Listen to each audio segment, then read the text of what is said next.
Pada tanggal 28 sampai 30 Agustus 2025, ribuan massa turun ke jalan mengguncang kota-kota besar di Indonesia. Mereka menyebut gerakan mereka sebagai 17+8 tuntutan.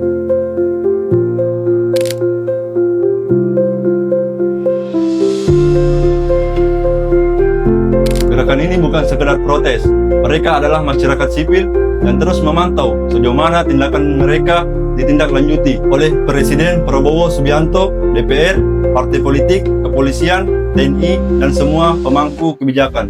Dan ketika suara itu menggema, belum reda, muncul berita baru, kasus dugaan korupsi laptop pendidikan senilai hampir 2 triliun rupiah. Proyek yang seharusnya mencerdaskan, kini jadi simbol kebocoran sistem.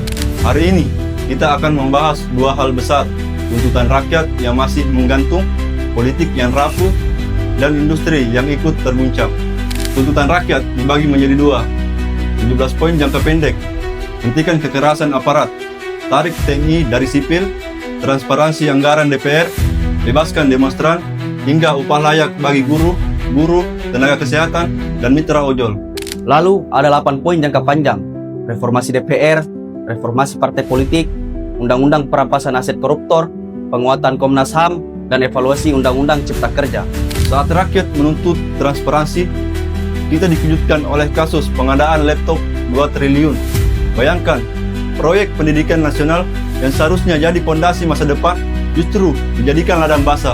Inilah bukti rapuhnya hubungan industri dan politik. Pengadaan barang publik, rantai pasok, distribusi, kualitas. Itu wilayah industri, tapi karena politik penuh permainan, proyek berubah jadi skandal. Industri tanpa regulasi yang adil hanyalah mesin tanpa arah, dan politik tanpa industri yang sehat hanyalah perebutan kursi kosong. Sebagai mahasiswa teknik industri, kita belajar bahwa sistem harus dirancang untuk manusia. Kalau tidak, sistem itu akan menindas manusia. Continuous improvement, audit, transparansi, prinsip ini bukan cuma untuk pabrik, tapi juga untuk negara. Bayangkan, pengadaan laptop berbasis blockchain, setiap rupiah tercatat, setiap barang diaudit, tak ada ruang gelap untuk korupsi. Bayangkan, DPR dikelola seperti sistem industri. Ada key performance indikator KPI, ada evaluasi rutin, ada sanksi jelas, maka demokrasi hidup tanpa harus dibayar dengan keringat dan darah di jalan.